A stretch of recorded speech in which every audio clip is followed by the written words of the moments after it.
Hello and welcome to The Game Changers, the podcast where you'll hear from trailblazing women in sport, knocking down barriers and challenging the status quo for women and girls everywhere. I'm Sue Anstis, a founding trustee of the Women's Sport Trust charity and the founder of Fearless Women, a company with a powerful ambition to drive positive change for women's sport. I'm incredibly grateful to Sport England for supporting this series of The Game Changers. Sport England have done so much to tackle the inequalities women face across all areas of sport, from the much celebrated This Girl Can campaign and initiatives that help shape school sport for girls, to schemes that encourage more female volunteers in the workforce, support female coaches and officials, and ensure more women from all backgrounds take leadership positions on the boards of our sports organisations.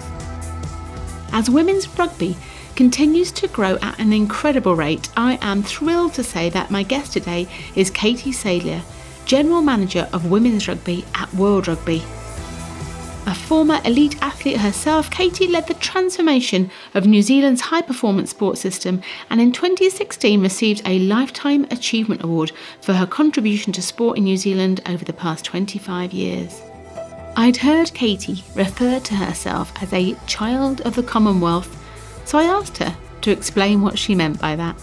I was born in Scotland. My father was from Perth, Western Australia, and my mother was from Glasgow. So yes, I lived in Aberdeen until I was 2 and then moved from Scotland to Vancouver, where my dad was a university lecturer. My mother was a nurse, and I was there in Canada until I was 15. And then at 15, I went down to New Zealand, and I've lived in New Zealand all the way through until I took up this job at World Rugby in 2017. But it's a little bit more complicated in that my grandfather, who lived in Australia, was born in South Africa, so South African heritage. And my great-great-grandfather came from Tipperary in Ireland. So when I went to the World Cup in Japan for rugby for the Men's World Cup last year, I kind of had 6 countries covered. One of them was going to win, and clearly the South Africans did. I love that. And what were your earliest memories of sport as a girl growing up in Vancouver?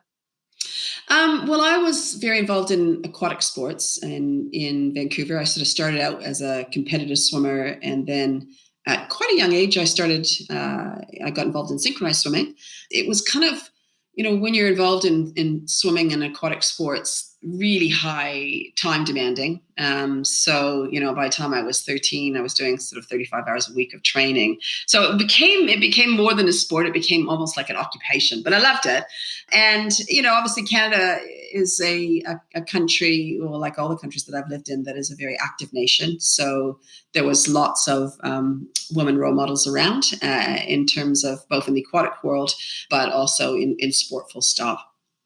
And how did you discover synchronized swimming? You did it with your sister, I believe, as well. Yeah, I did. I was kind of one of those. I was kind of in that in between of a sporty girl and an arty girl, because I also did dance as well. I did ballet till I was on point, and I did a lot of drama and singing and the whole kind of musical theater stuff.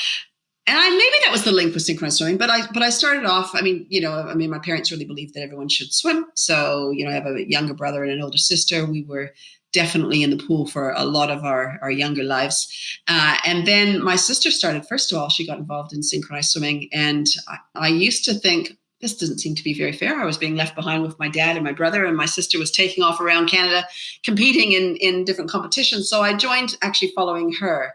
She wasn't my duet partner when I was in Canada. I was kind of part of a wider team that she was a member of. But when I moved to New Zealand and she followed, we ended up competing for New Zealand at the Olympics in 1984. And people can be a little judgy, I think, about synchro in terms of the smiles and the costumes and so on. But it's a tough old sport, isn't it? Yeah, it is. It's kind of funny. Like in the 84 Olympics, I think there was a research study that was done looking at athletes and who were the most physically fit all round. And if you think about a sport like synchronized swimming, you had to have the flexibility and of a gymnast in terms of being not having the kind of weight bearing ability to do splits on upside down. You had to be as fit, if not more, than as a competitive swimmer, because you did all the competitive training, and then you had to hold your breath at the same time. I mean, I was never really into the into the smiley sequins bit of the sport. It was just a bit too painful for me. But I really enjoyed the whole kind of physical fitness aspect of it and the entertainment aspect. And you mentioned moving to New Zealand. So was that tough to be uprooted as a teenager? Yeah, it was my last year of high school. But I was always a kind of with having parents and family that were all around the world, you were always a bit of an adventurist. I mean, I always talk about this job that I'm in now as my big girl's adventure.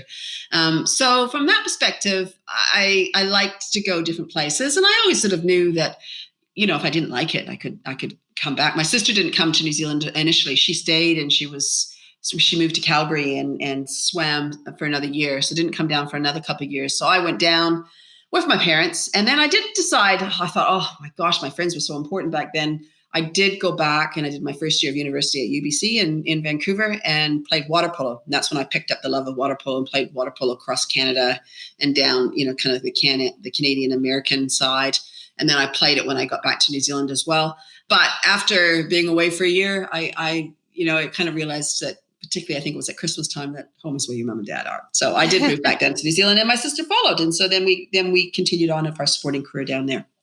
And how easy was it to find a new club and a synchronized coach there? Because you went to a very high level then. Yeah, it was not that easy because it wasn't a very big sport in New Zealand at all. Swimming has had a huge track record in New Zealand, but synchronized swimming, there was kind of small fledgling groups. So you ended up being the administrator, the competitor, self-coaching, sometimes judging. So I guess one of the things that I did early on was try and grow the sport in the country. And that kind of led to me making sport, a bit of a career in that I got involved in administration as soon as I finished competing really, really young. I was on the board in New Zealand, and it's the same in Ireland and probably in the UK as well. You have an aquatic federation that looks after all the aquatic disciplines. So water polo, synchronized swimming, diving, master swimming, open water swimming, and competitive swimming. So at a very, very young age, I was on the board of New Zealand Swimming. And it's quite ironic. As of 2 months ago, I accepted a position as a director on Swim Ireland. It was kind of my first board at 23, 24, and I'm 55. So I'm back on the board of swimming. Excellent. I love that. And just to take you a little bit back, I guess, into your time of competing. So when did you realise that you had that talent to compete at a world stage, do you think?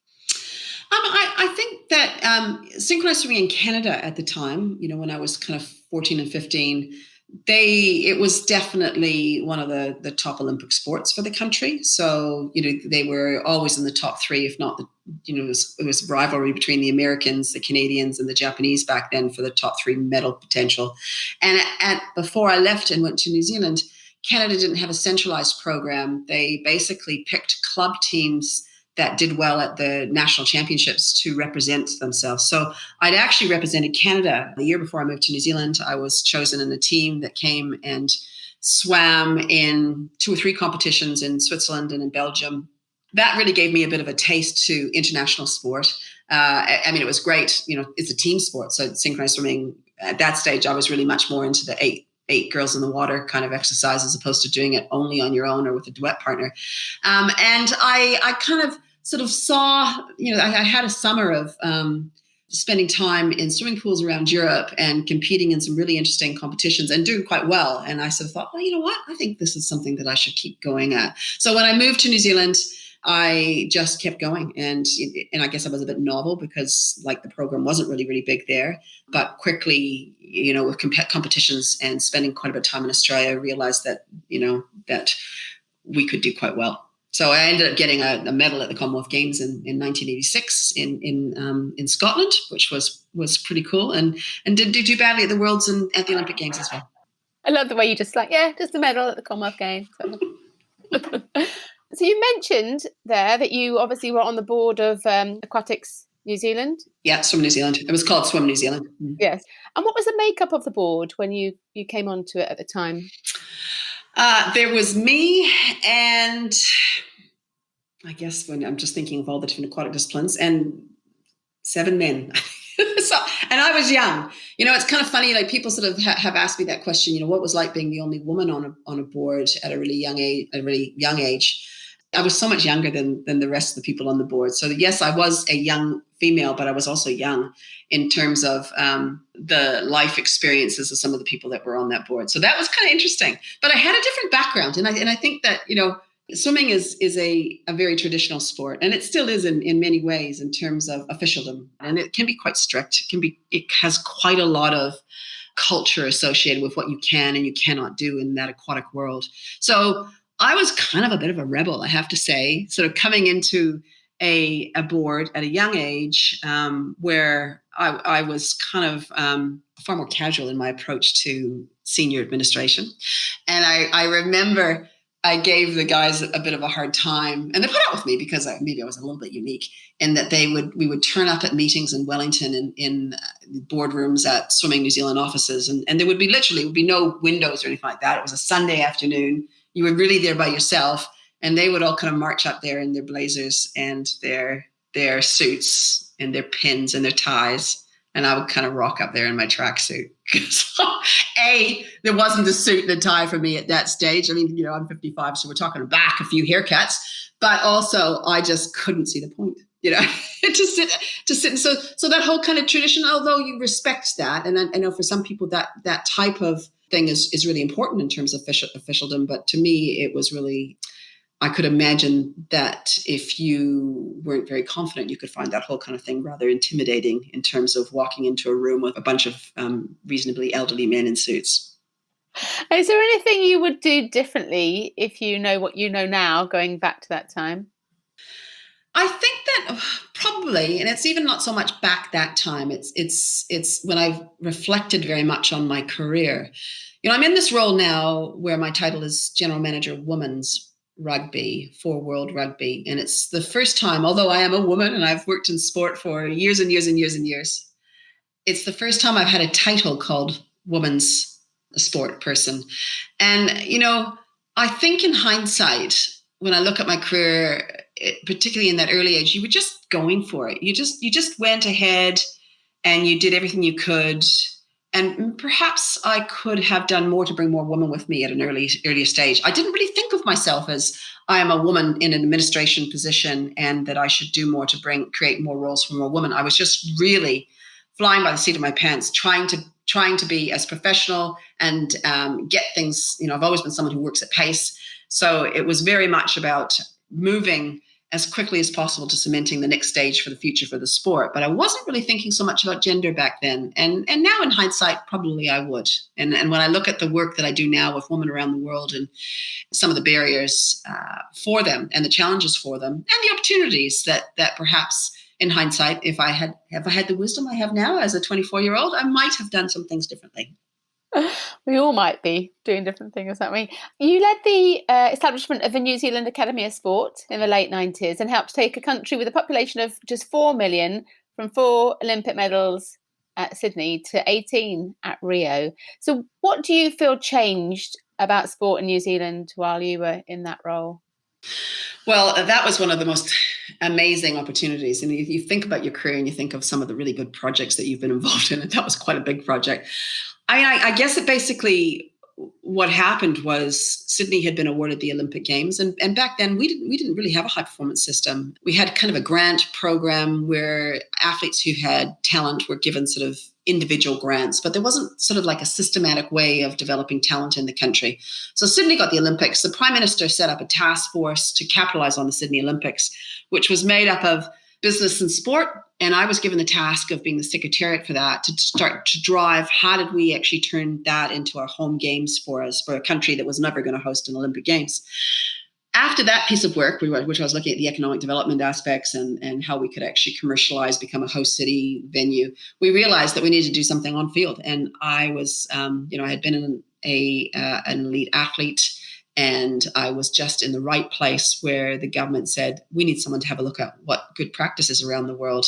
And I was given this task of visiting high performance systems right around the globe, ones that we felt that we could compete with, others that we really just were interested in seeing how they had fast tracked their system, to come back and create something that was not copying, but was cognizant of good practice and created something that was quite unique for New Zealand. So I came back, I wrote a report, I brought the sports sector with me in terms of understanding that if we really, really felt that we wanted to play with the big countries, and sport was so much part of our culture in New Zealand, that we had to dramatically change, and work differently. Because I also sort of knew, the reports that said we can't compete on dollars, and in terms of the investment, and we certainly couldn't compete on numbers. We were a small nation. So we had to think differently, and we had to sort of capitalize on things that we could do, like being quick and nimble and be able to respond and adjust quickly to opportunities and situations. And we needed to quickly adapt to where was good practice and how could we utilize that. And the country that I guess that we learned most from, and that I brought into the system when I came back, was Norway. I spent quite a bit of time in Oslo having a look at their Olympic training center and seeing how a country of that size, similar, could do so well, particularly at the Winter Olympics, but also in some significant major sports. So came back with a bit of a vision, an unwritten vision, to be the Norway of the Southern Hemisphere and see how we could really turn this around. We always had our big brother, big sister next to us, Australia, and the Australian Institute of Sport was just pumping out medals. So we kind of adopted, well, we didn't kind of adopt it, we did two or three things. First of all, we became very, very targeted. We worked out what were the sports that we could really excel in, and unashamedly went through a targeting exercise saying that we couldn't be world champions in everything. We needed to pick a small group of sports and really, really focus on making them world class. And when they became world class, then the business case would expand to actually increasing more money into other sports. So that was part of it. And we picked 8 to start with. And the next part of it was, what do you wrap around? What's the kind of infrastructure that you need in terms of support for those programs, in terms of creating proper daily training environments and proper applied services to really take it that next level. So sort of did two things, brought in expertise from outside and created a structure that the sports could flourish in, and then really honed in on the sports that we would do. And then the one other thing, is which I really learned from Norway is, and I think it's still quite unique in New Zealand, and that although, I worked in high performance sport for a long period of time, and things have adjusted, but we picked up the concept of Norway that we needed to be one team, that we could not afford to not capitalize on the knowledge that existed in all our sports and work together as one team. And so when you think about the New Zealand high performance system now, we develop our coaches as together in terms of joint professional development, our performance directors in terms of joint professional development. We share constantly in terms of knowledge transfer in our pre-briefs and our debriefs, and where we're traveling and not traveling. So it is definitely a one team culture as opposed to a whole bunch of sports doing their own thing. There's been a lot in the media recently about how the ambition of medals has negatively impacted the well-being of athletes. I'm thinking especially in sports like gymnastics and swimming and athletics. Does that surprise you to see that recently? Well, I think some of the stories that have come out recently in terms of, particularly in the gymnastics, and looking at the athlete A, which I'm sure everyone has had a look at, are just horrific. Does it surprise me? People are driven by certain things, and certain nations are driven more by certain things. When I think of New Zealand, we definitely are a country that puts a balanced approach to performance and participation.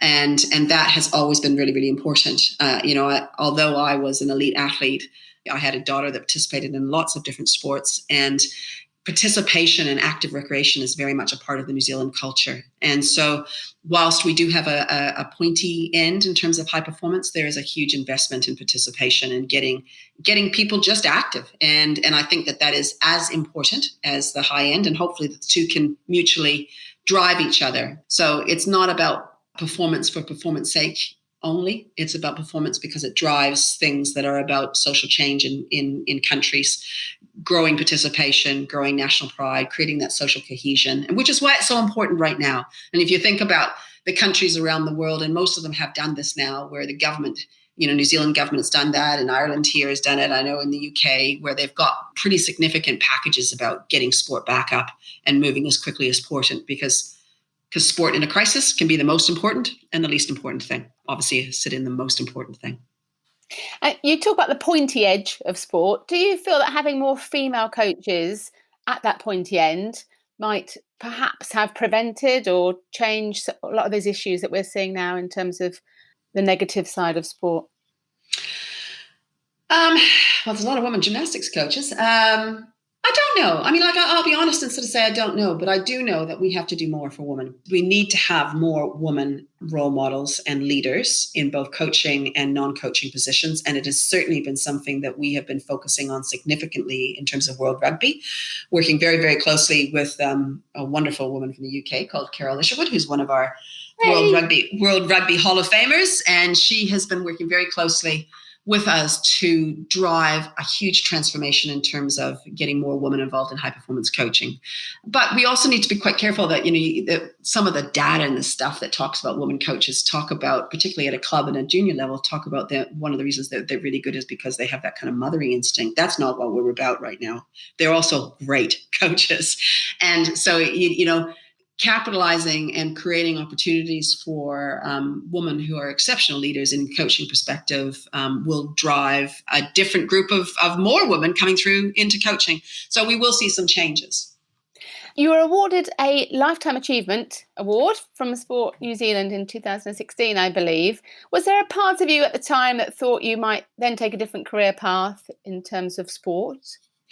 Yeah, well, I actually had. I mean, it was kind of one of those bizarre events. I mean, I worked in sport for a very, very long time. Well, I'm still working in sport. It's kind of funny. But I went through a variety of organizations. So starting off with the Hillary Commission, named after Sir Edmund Hillary, where I was kind of more into the volunteer sport, national governing body, capability improvement, grassroots stuff. Then I went to work for the Sports Foundation, which was kind of that organization that just picked up grants. Then they created this new organization called SPARC, Sport and Recreation New Zealand. And then I worked for Sport New Zealand and High Performance Sport New Zealand. So 5 different kind of crown entities along a kind of pathway.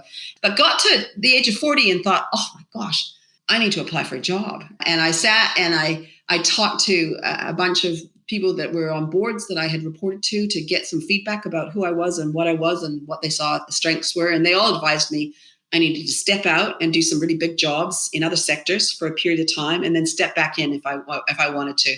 And so that's what I did. So at the time when I won that award, I was not working in sport. I was doing some things that were completely different, which were definitely stretching me from a challenge perspective. And I was invited back for this dinner where I just thought I was going along to another sports dinner. And then all of a sudden one of my mentors was practically reading my eulogy. And I thought, oh my gosh, this is me they're talking about. And I was only 50 at the time. And I kind of thought, wow, who gets this at this age? This is kind of bizarre. And it did make me think when I was listening to the things that I'd had the privilege of being associated with during my sporting career, that I would love to get back into that. And which is why that's kind of springboarded into me into this current role. And why did you take this role at World Rugby? Well, I mean, literally, I went home from this dinner and I was just reflecting on all these people giving me hugs and handshakes and all this kind of stuff. And, one of those very special moments. And it made me realize that I wasn't finished. I love sport. I love the power of sport to change people's lives. And one of the things that I hadn't been able to do as much of was to use sport as a social change agent. So I kind of in my mind thought that at some stage I'd love to be working in an international organization that did use sport for sport development. And literally 2 weeks after the awards, I thought, I got to look out for things. This job came up and it came across my desk and someone said, you should put your name in the hat for that. And I went and I spoke to one of my very close friends who was the chief executive of New Zealand Rugby at the time, Steve Chu. And I said, what do you reckon? He wasn't really encouraging me to take this role. I don't know. I mean, it's kind of a big thing at 50, moving to the other side of the world. But, nothing ventured, nothing gained. I was looking at what was going on. It was a very long, robust recruitment process, but I just saw the potential. And I saw some of the things that were happening around the globe in terms of women's rugby. And yet, it is such a powerful, empowering sport for women. And I just thought, look, if I can get this job, I want this job. And I really, really, really believe that I could do some really good things. And it was a new role. Total new role. There was a wonderful woman who's actually on World Rugby's Council right now, called Sue Carty. She was a development manager working at World Rugby, and she had left. She'd been gone for about 12 months before they advertised this role. And I think that World Rugby turned around and realized it had been such a success at the Olympics in Rio, and the numbers were growing. So I know I spend a lot of time with other international federations or my equivalent people in international organizations, and we all say we're the fastest growing women's sport. But we were very fast and are, 20%, 28% increase in numbers year on year. And in countries that you just wouldn't expect would be involved in such a physically demanding sport because of some of the challenges that exist there for women. So yes, I thought, they created this position. It was quite unique. I've kind of gone about it a little bit differently than some of my colleagues in terms of the approach to change and transformation. But we're really making a difference, and I'm really excited about what's happened so far. And I want to come on to talk to you about activity on the ground, but just talking governance initially, when you joined, is it true that people told you there was no way at the time that World Rugby would have women on its council? I've heard. Oh, yeah. Oh, there was. I remember there was an article that was written by a very famous American coach, coaching women's rugby. And I think she had just done a report to Rugby Americas North. We've got 6 regional associations. And I was reading this, and basically she was making a comment about how we would never see the change. And I had, I've never played rugby. So, I come from New Zealand. I was married to a halfback who played in Wellington a long time ago. So I knew a lot about rugby, and I had a lot of friends that were associated with the New Zealand Rugby Union, and I came from New Zealand. So it's part of what you do down there.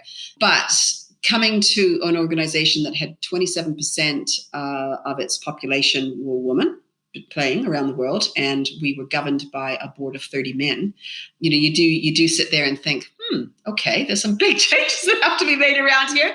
But full credit, I know that's kind of a rugby saying, full credit to what I call my ambassadors that are all around the globe now. They kind of realize that, you can't say that you want to be world leading in sport and not be committed to international best practice. And so one of the things that needed to be changed and needs to continuously be changed, and we're still on a transformation. I think over the next 6 months, you'll see some even better changes that are going to come out of World Rugby. But we needed to do something significant and impactful really early on if we were going to drive the transformation that needed to happen around the globe. My first year was about developing a global plan, listening to people around the world to work out what were the key drivers that we needed to put in place to accelerate the global development of women in rugby, to create women's rugby and girls' rugby be normal. And one of the big pillars of that was leadership change. And on the day that they signed off on the 8-year strategy, we changed the governance structure of World Rugby and brought on 17 women directors. So from 0 to 36%, just like that. And so when people say things like that can't happen, they certainly can happen. And we're doing the same in coaching. I think that we did quite a big piece of work just to kind of understand what was going on in coaching, because in that leadership work stream, it's not just about administrators and senior managers, it also must be coaching. And we realized that we were so far behind the 8 ball in terms of, I think we did a review of the top 16 women's 7s and 15 teams. There was only one country in the world back in 2017 that had a woman as a head coach, and there was only 4 countries that had women involved in coaching teams. So we knew we needed to do some dramatic change, and we kind of signed off on a really holistic suite of recommendations, which we are implementing with vim and vigor, which are about changing the look and feel of coaching, not just having women coaching women. It's about having diversity in coaching teams. So there's been some, we're about to announce something that's really quite big in terms of deployment opportunities for women coaches globally. But we are absolutely driving a change on the field as well. Excellent. That's fantastic to hear. And I guess on a slightly more negative point, I think it was Ali Donnelly that pointed out there were more Bretts than women on the 12-strong board of World Rugby this year for the second successive term. So clearly that does frustrate you then when you see so much good work happening elsewhere in terms of governance? Yes, but, and I put that with a big but, that was a catalyst for change. And, it's not an overnight thing, although the first was overnight. One of the big things that came out of this election was a strong commitment by the current chairman to relook at the governance structure of World Rugby. And so, yes, our first change was bring on 17 women onto council. And that is the highest decision-making body. EXCO is a subset of that. So that is the biggest decision-making. And then the next thing was, once every 4 years, which is now the election, we need to look at repopulating all our subcommittees to make sure that they reflect gender balance and diversity and inclusion. So that's happening now. And then on top of that, the commitment that Bill made at that time, he was one of the first people to say that's not good enough, was that we are currently doing a governance review, which will take place, which has commenced, and it will take place over the next 3 to 4 months. And diversity and inclusion on all committees and EXCO is a key component of that. So you will see some changes. Watch this space. Watch this space, and that'll be this year. So I think there's some really big announcements that are coming up in rugby this year. We know that next year is incredibly big for us. With I talk quite often about, I think that we're probably the only sport that's got an Olympic Games and a World Cup for women in the same year. Very, very unique, and we are going to capitalize on that to the max. But we are rapidly trying to knock off those issues that are still irritating for a lot of people, men and women, in terms of creating good practice on boards. That's good news. Going back then to the piece you talked about being so passionate about in terms of sport for social change, why do you feel that rugby is so powerful in terms of changing lives for women and girls? Clearly, I know that you're a passionate rugby follower. I've come across you at several of the events. It's such there's so many things about this sport. Firstly, the values of rugby. We talk about it being a sport that builds character as kind of a subline, and that's really, really true. You think about the team aspect of rugby and the whole kind of all shapes and sizes, the way that it embraces all different cultures, and how strong we are when it comes to stamping out things that don't fit and that are not aligned to those kind of values. So that's kind of really important. The physical nature of it, the presence of some of these women, and you don't have to be large to have that strong presence. When I watch some of the teams in Malaysia or in India, we're talking about some pretty small girls, but in New Zealand, we would talk about it being their mana, the way that they have that kind of self-belief and control. Is just incredibly impressive. When we launched the plan in 2017, I went and we launched it in Dubai at the under 17 Asia Girls Sevens tournament. And I think there was 16 countries from around Asia, incredibly colorful gear that they were wearing, in the full hijab outfits in multicolors. And I was watching these girls from, places like, Pakistan and Vietnam and Laos and you look at them and you realize that what you're developing here is incredibly powerfully strong women with great support networks within their country and globally. You're part of a global family when you play rugby. We launched a campaign last year, which we're starting phase 2 of right now, called Try and Stop Us, Start Rugby, Become Unstoppable. And it was, particularly picked out some of the places where we know that women have challenges, and used women who had excelled through rugby to become inspirational role models that are driving significant social change in those countries. Nahid, who's one of the women in our Unstoppable campaign, she's the coach development manager from Iran. And Iran went from 3,500 women participating in rugby pre our Try and Stop Us campaign to well over 10,000 in just that period of time. And it is just fantastic when I look at the photos that get sent from countries like Iran or from Pakistan or from Syria or from Uganda, and you look at these women playing and how physically challenging it is. It just makes you able to stand up for anything on the field and off the field. And is that the bit that excites you most? It sounds like it is, in terms of the changing lives through the sport. Absolutely. I am very fortunate in that my background is high performance, and I can say I've been to 9 Olympic and Commonwealth Games and so many world championships, and you get a buzz out of sort of sitting there, particularly when your country's doing really well. I always remember being in Athens at the Olympics with the minister and being at the end of the triathlon, and we got gold and silver in the men's event. That was just like blow your mind away. Those are really exciting moments. And they're fun and they create inspiration for others. But I think what I have really got an amazing gratification from in this job has been how appreciative the women around the world have been, we've invested heavily in leadership.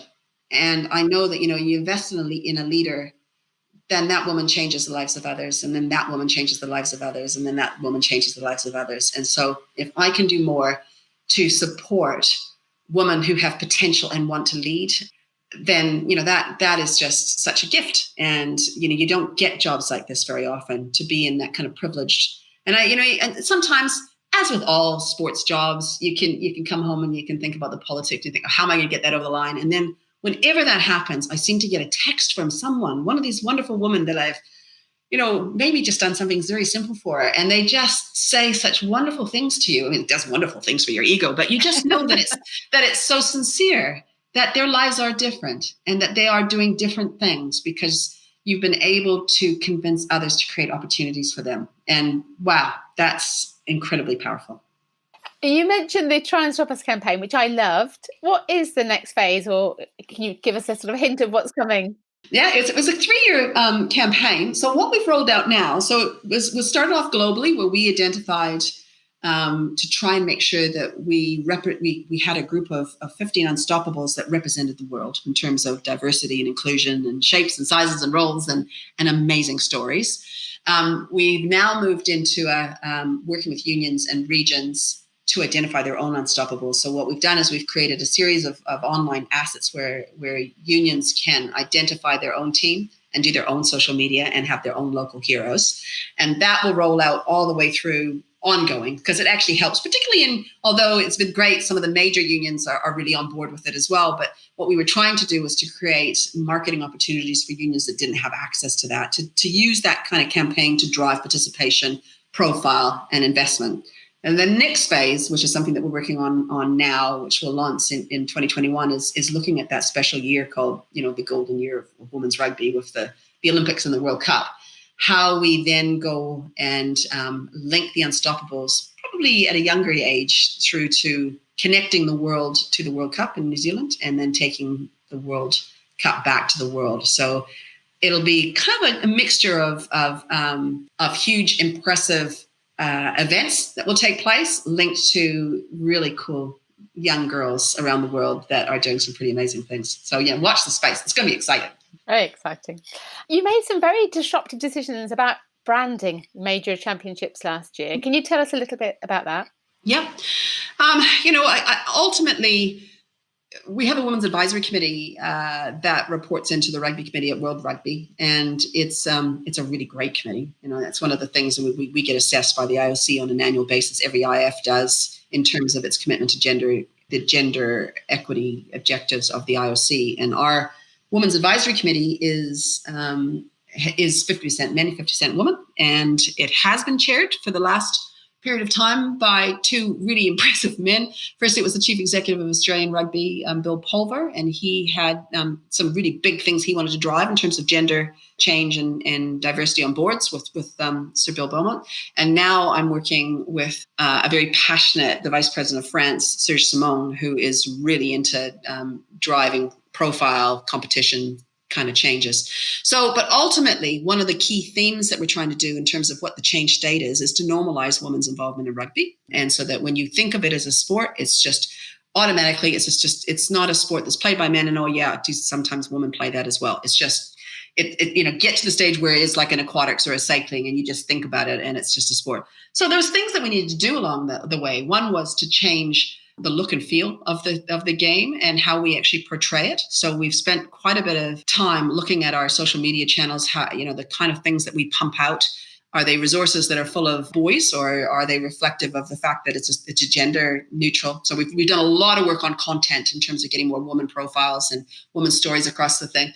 But the same thing needed to happen about the competitions is that, we came to the conclusion, we sort of saw what cricket had done initially. I mean, cricket turned around at their last cycle of World Championships, where they decided that they would add men's into their World Cup title. So they've got a women's cricket World Cup and they have a men's cricket World Cup. And we looked at that and we sort of said that, rightly or wrongly, there was probably a perception that the men's World Cup is the most important in terms of our pinnacle events, and the women's World Cup was second. And one of the reasons people would think that, we recognize in terms of generating economic return for the game right now and for the foreseeable future, although we're trying to do something different in the commercial space. The women's game is absolutely reliant on the men's game, but the men's game is reliant on the women's game for other things as well. So we know that is a huge driver of economic value. But when you think about the event itself and the players that participate and aim for World Cup glory, that there should be no difference. So what we did is we dropped the gender from our tournaments. So we now have got 3 World Cups. We've got one that's played by men, one that's played by women, and one that's played by men and women. That's the sevens. And then we have the Olympic Games, which is played by men and women. We don't have a World Cup and a Women's World Cup. Now I know that some people might think that that's semantics, but it was something that we consulted with our sponsors about, and we felt very strongly that was about leveling the field in terms of not having one event more important than the other in terms of how we portray them. So they are both pinnacle events, and they are equal in terms of what we're trying to achieve from a player development perspective. So talking then about the World Cup in New Zealand next year, can you tell us a little bit about what will be different there, perhaps, than ones that have gone before? Well, every time, as with most international federations and national federations, every time you run a pinnacle event, you do quite a significant debrief. And that happened after, I arrived just before Ireland hosted the World Cup in 2017. And it was amazing. It was my first World Cup that I had been to, played by women. So we did a significant review and listened to the coaches and the players about things that needed to be changed, particularly looking at player welfare. So we the tournament is quite a bit longer. It's an extra 10 days. And that was because we needed to create more rest days in between the periods. We also increased the size of the squads so that there was more ability for reserves. We introduced a quarterfinals so that that created more of excitement at the back end of the tournament.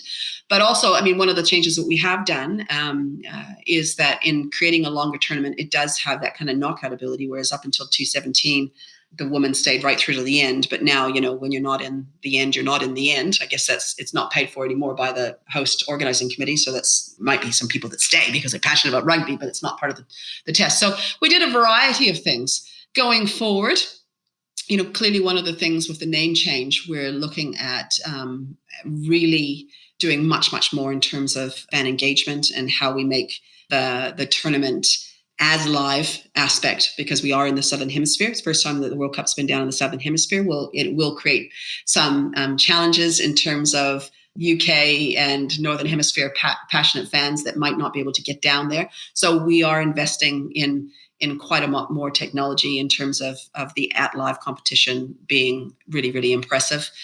So the whole kind of marketing aspect of it that we're working on now. And then, New Zealand does great events. Right now, very, very privileged, and they've got the World Cup in cricket. They've got the World Cup in rugby. They're co-hosting the Football World Cup. So it does do events very, very well. And I know that the New Zealand Rugby Union is absolutely pulling out all stops to make sure that this is the best World Cup for women so far. And you alluded a little bit in terms of sponsorship and the commercial side of women's sport. And I think World Rugby's approached that a little bit differently. Do you want to tell us a little bit about that? I guess differently in terms of other federations. Yeah, in terms of other international federations, and kind of following some of the regional and local federations, particularly in football. The work that the UEFA has done and that the FA has done in England has been a bit of an inspiration in terms of what we're doing. When we signed off on the strategy, we for global development of women's rugby, it's got 5 pillars. So it's grow participation, create amazing international competitions, leadership, profile with impact, and the last bit was about diversified investment underpinning the game. And that to me was really, really important in looking at 2 aspects. One was growing the percentage of the internal World Rugby pie that was invested into women's rugby, but it was also about growing the pie. So it needed to be both. If all we were doing was kind of robbing Peter to pay Paul, then we weren't actually really getting significant gains in terms of standing on our feet saying women's sport is important. So in that work stream, we're doing 4 things. we developed a separate commercial strategy. We're looking at philanthropy, we're looking at for-purpose funding, and we're looking at capability build. But the commercial stream was the first off the rank, and we made the call. We did an analysis of what was going on in the unions around the world to see where they were at with their own commercial strategies, and we decided to unbundle the commercial rights for women and men. And by that, what I mean is that most international federations, as we did, when they sell the rights for their men's World Cup, they also throw in the rights for the women's World Cup and some of the other events as well. That's where we were at. And it's not in saying in any way that the sponsors that had been given the women's rights weren't necessarily passionate about women's rugby, but what wasn't happening was the internal cash flow didn't materialize. And also, we weren't sort of seeing the activation to the same extent. And so we decided that women's rugby we should be aiming to get a separate commercial program for women's rugby. And we are currently in the market looking for 6 global partners for women's rugby over the next 6 years, sort of picking up this World Cup and the next World Cup and all the other things that we're doing associated with the IP. We went to market after the World Cup. Clearly, we have COVID at the moment, so it's been a bit more challenging than we had anticipated. But we believe that we're doing the right thing, and we're having some interesting conversations with partners. Everyone's kind of just seeing how things kind of fall out, but I'm very hopeful that within the next 3 months we might be in a situation to announce something that could be quite spectacular. Excellent. I get a bit passionate about it, as you say, but I think it's such an exciting time. And for women's rugby, because it has so many traits and elements that perhaps other men's sports certainly, but other women's sport doesn't have to. Good luck to you. We look forward to hearing more. Thank you. We saw some headlines last week that World Rugby could ban transgender women over safety issues. I just wondered what the process was in terms of and timeline for making any decisions like that on a global scale. Yeah, I guess the first thing to say is that we're in a consultation mode at the moment. I mean, World Rugby doesn't just make calls without consulting its members. And this is an incredibly tricky and difficult a challenge for any sport to address. I was part of the review group. The review group was chaired by an amazing woman who's one of our executive leadership scholarships, so part of our pipeline program, called Dr. Ru Chinto, who's on the board of Rugby Canada, and a practicing sports psychologist, psychologist, not sport. So she chaired that group. The group was made up of a really good mixture of players' representatives, myself, scientists, legal experts that have played. And our task was to review what our current policy was and to decide whether or not it was fit for purpose, because there were certain questions that were being raised that were coming to us where some of those challenges were being put for us. So, as with any kind of policy, it's something that you do and you take very seriously. The process that we went through was, to make sure that we had a diverse kind of review panel that was looking at the issue from all different perspectives. And then we had a really insightful 2-day forum where a whole series of groups that were representative of legal, social, ethical, players, medical, came together, and we invited people to submit papers and discussions on things that we should consider when we were looking at what should we do in terms of creating a fit for purpose. And it kind of pointed out a few things. I guess one of the things was there was question marks about the policy that the IOC had particularly in terms of how it applied for rugby. And it would have been professionally inept of us to just pretend that didn't exist. So, from that perspective, the real challenge when you looked at all the research that was put in front of that group was that we are a sport that prides itself on inclusivity and diversity. Inclusion is really, really important, but we also put player welfare as our number one priority. And there were challenges that were coming from the wider community about whether or not this was fair. And so I think the thing is that World Rugby is committed to making sure that it remains itself an inclusive sport.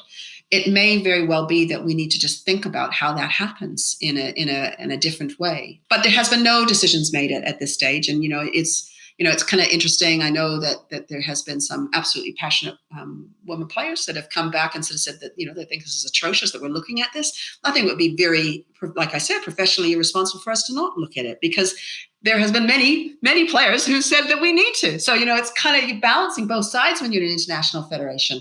But what I can say is that, it's not if we go down that path, it's not a decision that we make lightly. It's a decision that we make in a full understanding is that you're never going to be popular, and that we need to do it with the best information we can and support the widest population that we can. So it's something that is that we're looking at very, very seriously, and it's out right now with our members for consultation.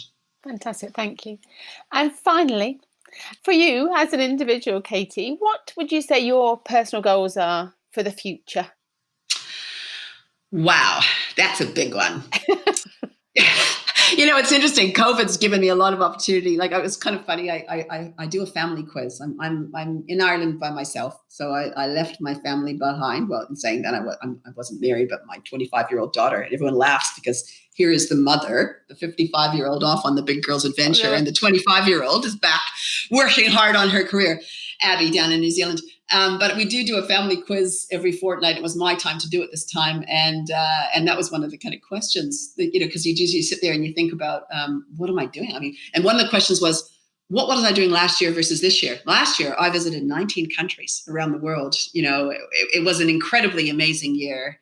There was a lot on, and it was all about, driving the leadership agenda and doing what I could for women. This year, it's quite different. Safety. I am planning on going down to New Zealand in September for an extended stay. I will need to go into quarantine for a period of time, and that is a mixture of work and a little bit of holiday with my daughter and my family. But my personal goal, I guess, I really believe. I did an all-nighter the other night for a farewell for a staff member that I employed who looked after coaching in New Zealand, who was a really special guy. And I was thinking about my career, and I sort of said in my leaving speech at 2:00 in the morning, so I could be there for him, New Zealand time, was that, I think your legacy is the people that you leave behind. And I have been really fortunate to employ some amazing people and see them have some incredible careers doing some amazing things.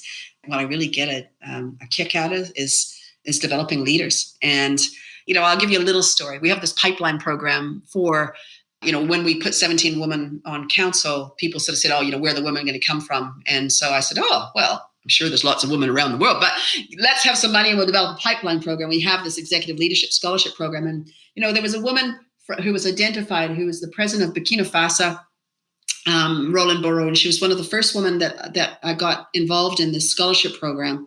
Such potential, really amazing lady. She spoke French, not a single piece of English, and so we had some really interesting conversations initially. She wanted to learn she wanted to participate in the international world of rugby, and she knew that to do that, she needed to master English, and so her scholarship went towards supporting for English. Here we are 3 years on. She is on the board of Rugby Africa now. She is a council member on World Rugby. And I remember when she turned up at her first World Rugby Council meeting, she came over to me and she just gave me a hug and she said, thanks, I can speak. And she spoke to me in English. And I just sort of thought, the difference that has made for that woman who has such potential to actually help drive the change we want to see in Africa. So for me, my goal personally is to get more Roland Burrows and to get more Nahids and to get more Ada Milbys and to do everything I can to make sure that women's voices are heard, and that we work with governing bodies around the world to make sure that diversity is respected, recognized, and practiced. It was lovely to talk to Katie at such an exciting time for women's rugby, and I very much look forward to witnessing the impact she'll have on the game in the future. Another big thank you to Sport England for their kind support of the Game Changers, which enables us to share the stories of these amazing women with audiences all over the world. And thanks also to Sam Walker from What Goes On Media, who's our very talented executive producer. If you'd like to find out more about any of the 41 remarkable guests from this and the previous series, please visit our website at fearlesswomen.co.uk. Thanks for all your lovely comments on social media. It's fantastic to hear people are really enjoying the podcasts. Next week, I have the absolute honour of talking to Tracy Edwards, MBE, who overcame huge challenges to skipper the first all-female crew in the Whitbread Round the World yacht race and was the first woman to receive the Yachtsman of the Year trophy. It is hard to remember 30 years ago how impossible people thought it was for a team of women to sail around the world. People honestly thought we were going to die, especially men that didn't sail. To them, it was such a huge thing for even men to sail around the world. How would women be able to do it?